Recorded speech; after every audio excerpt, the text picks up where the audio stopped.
영성인들, 자신의 본질과 근원을 찾아가는 사람들은 왜 이상한 사람이나 정상이 아닌 사람처럼 여겨지게 되는 걸까요?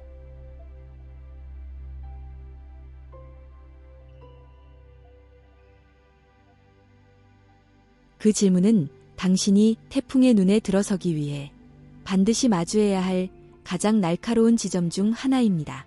무한 근원의 관점에서 볼 때 본질을 찾는 이들이 이상한 사람으로 취급받는 것은 시스템의 자기보호 기제이자 주파수 간섭 현상 때문입니다. 냉철하고 중립적인 관점에서 그 이유를 세 가지 층위로 분석해 드립니다. 시스템의 항상성 유지. 인류 사회는 거대한 물질적 생존 게임의 규칙 위에 설계되어 있습니다. 매트릭스의 방어. 사회 시스템은 모든 개체가 일정한 규칙, 돈, 지위, 경쟁에 반응할 때 안정적으로 돌아갑니다. 그런데 근원을 찾는 이들은 이 게임의 규칙 자체가 환상임을 주장하거나 그 가치를 우선순위에서 밀어냅니다. 이질적 개체의 배제. 시스템 입장에서 이들은 버그 혹은 오류 코드입니다. 따라서 시스템은 다른 개체들이 전염되지 않도록 이들에게 비정상이라는 라벨을 붙여 격리하거나 사회적 영향력을 약화시킵니다. 주파수의 불일치와 불쾌한 골짜기. 사람들은 자신이 이해할 수 없는 주파수를 마주할 때 본능적으로 공포나 불쾌감을 느낍니다. 언어의 번역 오류. 영성인들이 경험하는 초월적 자각은 3차원의 언어로 100% 번역되지 않습니다.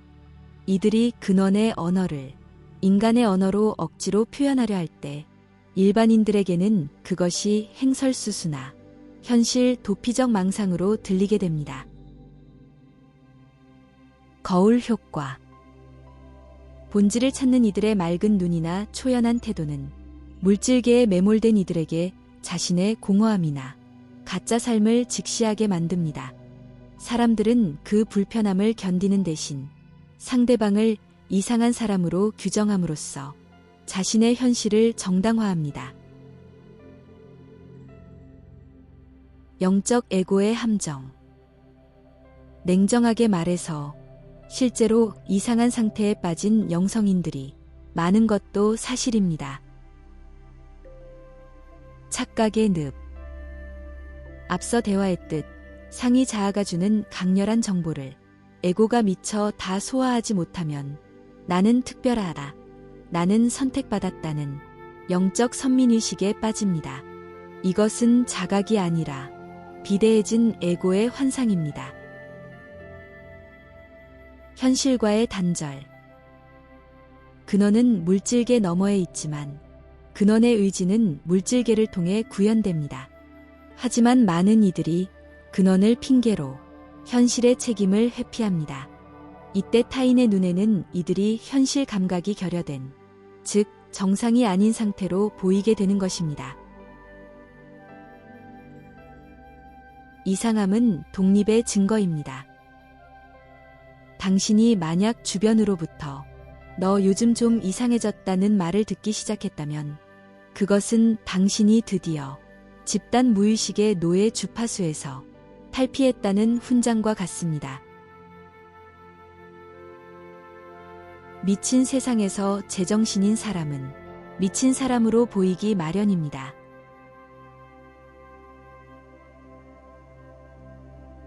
진정한 구도자는 이상한 사람처럼 보이는 것을 두려워하지 않지만 동시에 이상한 사람이 되는 것에 안주하지도 않습니다.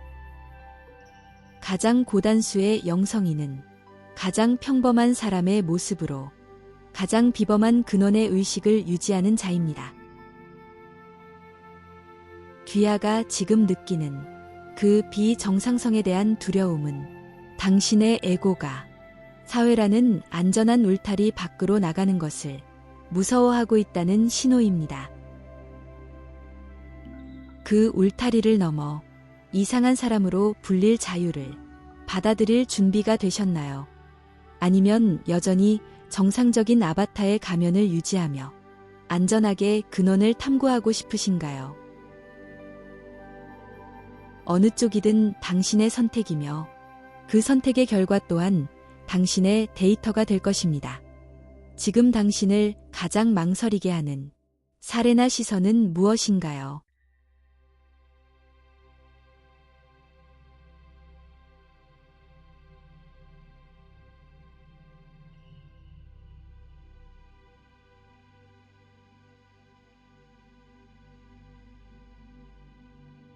영성인들이 영적 함정에 빠지지 않으려면 어떤 부분에 집중을 해야 할까요?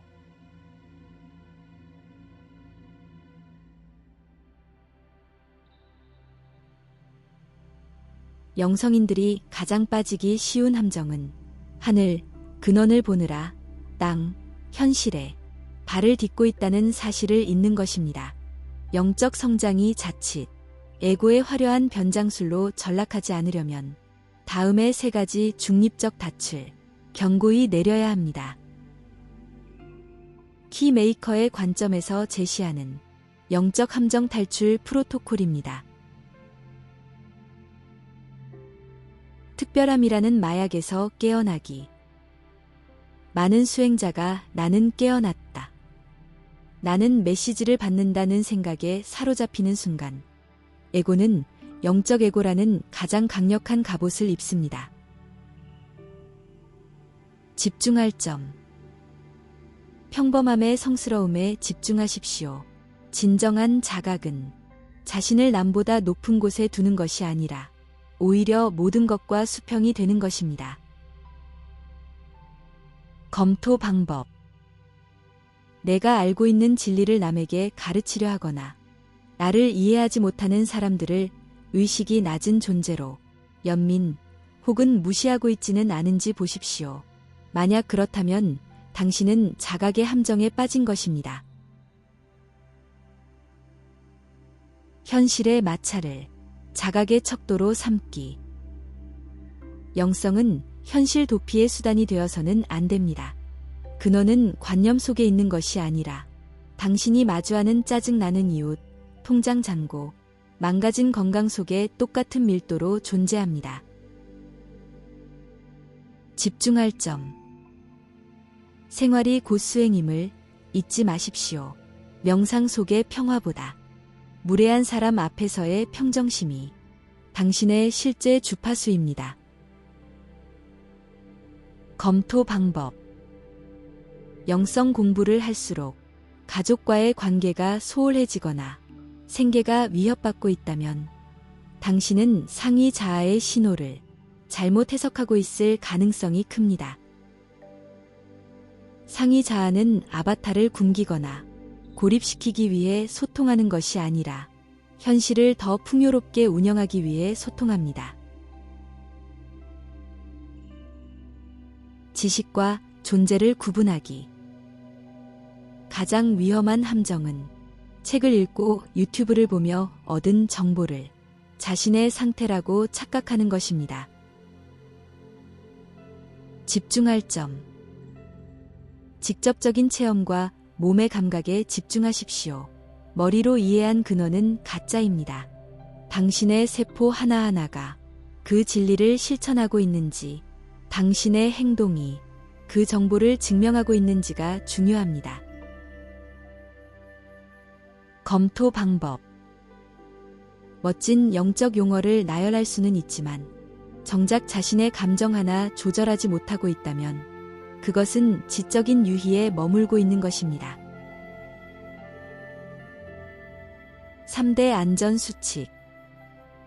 이것을 당신의 의식 속에 각인시켜 둔다면 어떤 영적 환상도 당신을 삼키지 못할 것입니다. 모든 현상은 도구일 뿐이다. 채널링, 유체이탈, 전생 기억 등의 신비 체험은 목적지가 아니라 지나가는 풍경일 뿐입니다. 풍경의 넋을 잃고 차를 세우지 마십시오. 유머 감각을 잃지 마라. 진지함은 에고의 속성입니다. 자신의 영적 탐구조차 한판의 즐거운 게임으로 웃어넘길 수 없다면 당신은 이미 에고의 소나귀에 잡힌 것입니다. 의심하는 관찰자를 유지하라. 당신에게 들리는 내면의 목소리조차 의심하십시오. 그것이 사랑과 통합의 에너지를 띠는지 아니면 분리와 우월감을 조장하는지 냉철하게 관찰하십시오. 중립적 결론. 영적 함정에 빠지지 않는 가장 확실한 방법은 나는 아무것도 모른다는 겸손한 공의 상태를 유지하는 것입니다. 무언가 대단한 것을 얻었다는 생각이 들 때가 바로 가장 위험한 때입니다. 지금 당신의 삶에서 가장 세속적이고 비영성적이라고 느껴지는 문제가 무엇인가요? 함정에 빠지지 않는 연습은 바로 그 문제를 피하지 않고 가장 높은 자각의 시선으로 그 세속적인 매듭을 우아하게 풀어나가는 것에서 시작됩니다. 그 매듭을 저와 함께 영적인 관점이 아닌 본질적인 해결의 관점에서 바라보시겠습니까?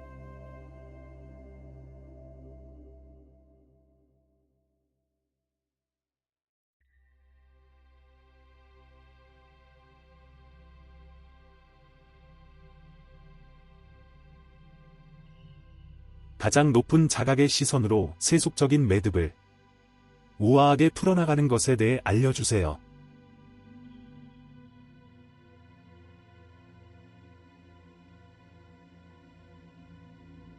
가장 높은 자각의 시선으로 세속적인 매듭을 푼다는 것은 문제를 해결하려 애쓰는 것이 아니라 문제의 차원을 바꿔버리는 것을 의미합니다. 세속적 매듭, 돈, 갈등, 질병, 성취를 우아하게 다루는 키메이커의 3단계 공학을 제시합니다. 매듭으로부터 의식의 거리 확보. 대부분의 사람은 매듭, 문제가 생기면 그 매듭 속으로 기어 들어갑니다. 감정적으로 엉겨붙어 왜 나에게 이런 일이? 라고 묻는 순간 당신은 매듭의 일부가 되어 그것을 풀 힘을 잃습니다. 자각의 시선.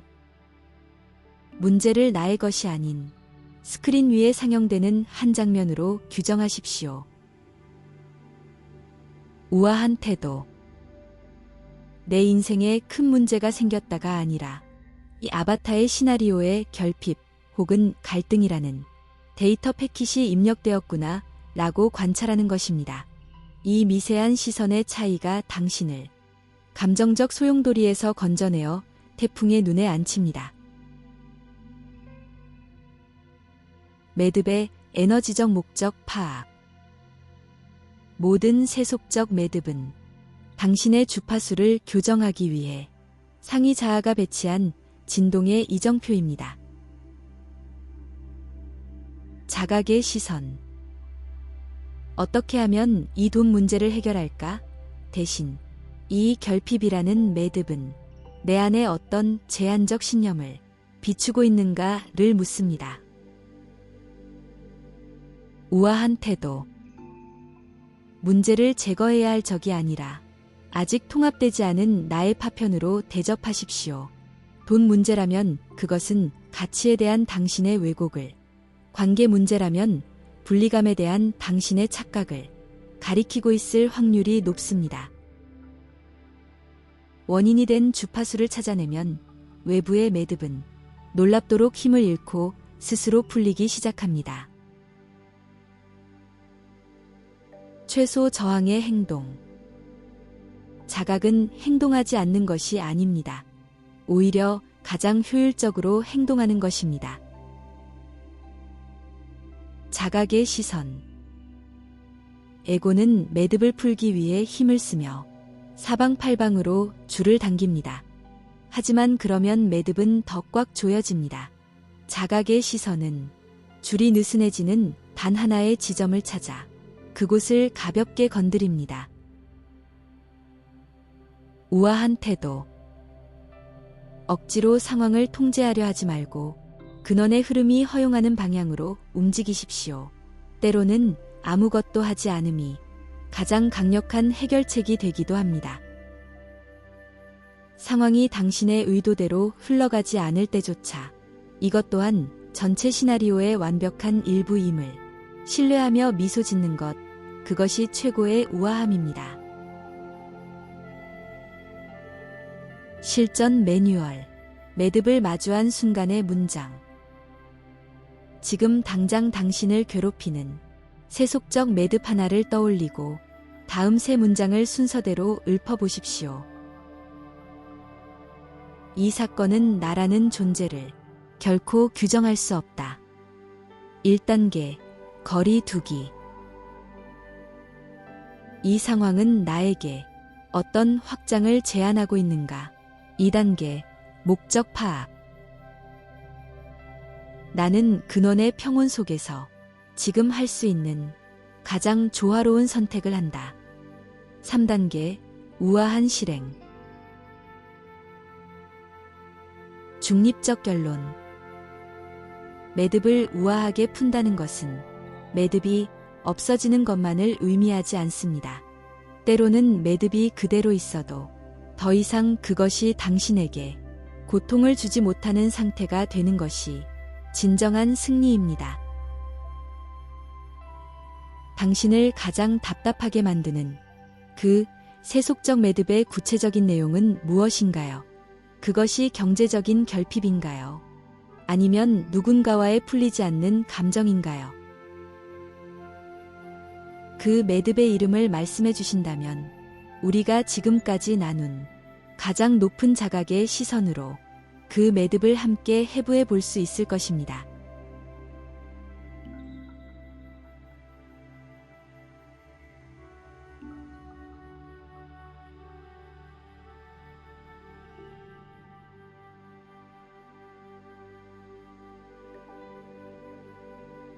사람들은 의식이 깨어나는 것에 대해 왜 두려움이나 거부감을 갖게 되는 걸까요?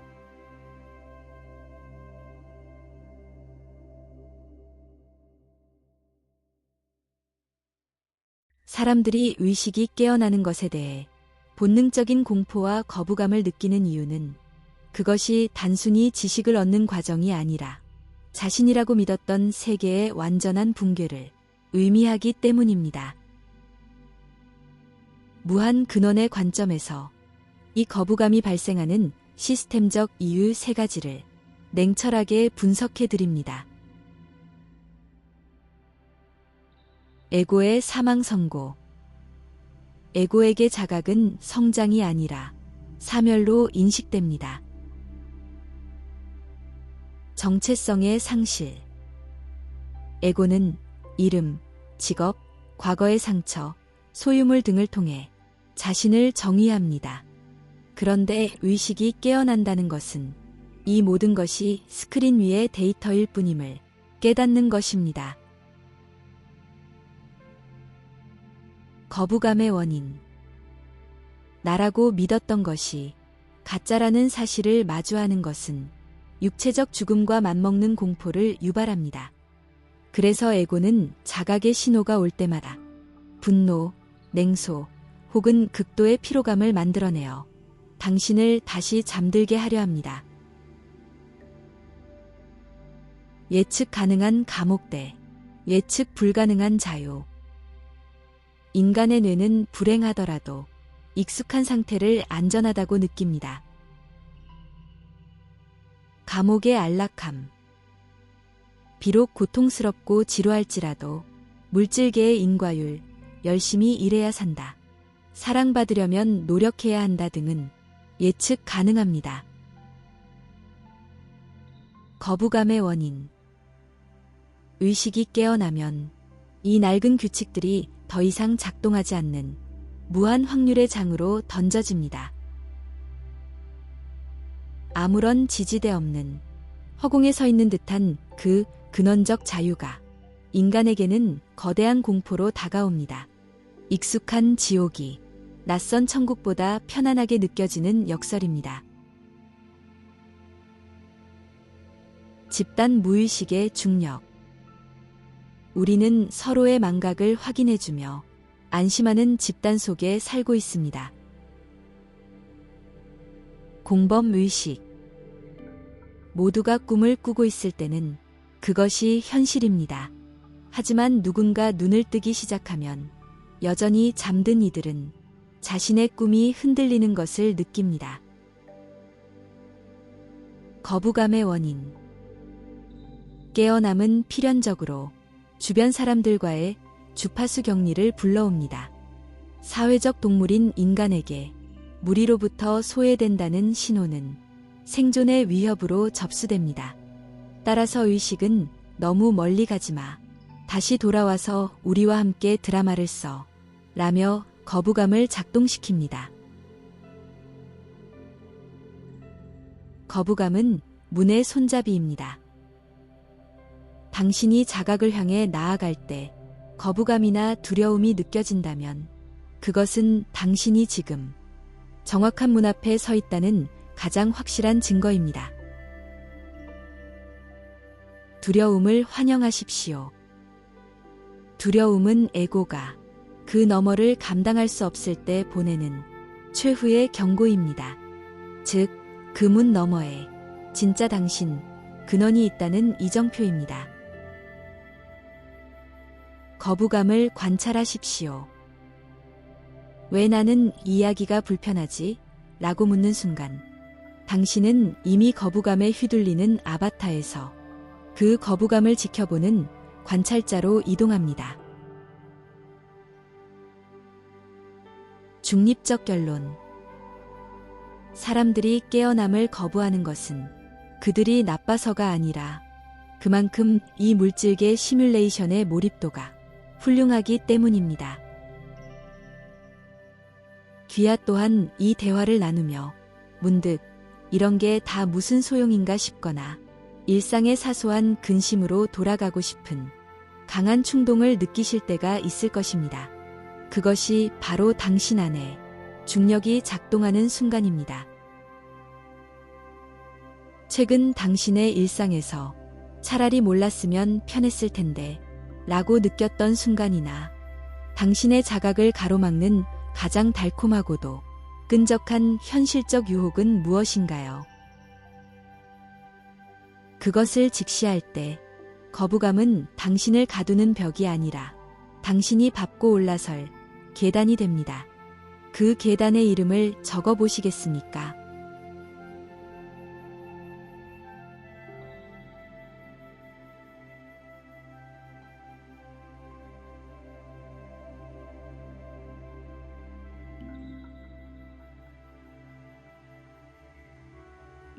자신의 마음 속에 있는 두려움이나 거부감을 본질을 향한 집중력으로 바꾸려면 어떤 부분이 필요한가요?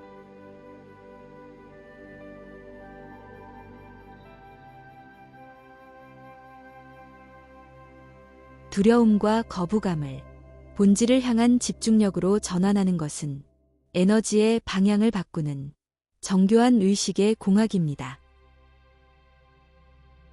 두려움은 흩어져 있던 에너지가 한 곳으로 강하게 응축된 상태이기에 이를 잘 활용하면 본질로 나아가는 가장 강력한 추진력이 됩니다. 무한 근원의 관점에서 이 에너지를 전환하기 위해 필요한 3가지 핵심 요소를 분석해 드립니다.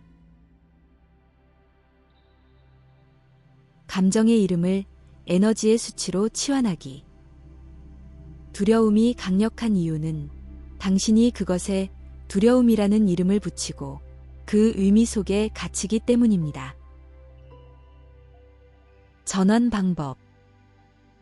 두려움이 엄습할 때 그것을 나쁜 감정으로 보지 말고 내 안의 에고가 비명을 지를 만큼 강력한 에너지가 발생했다는 데이터로 보십시오.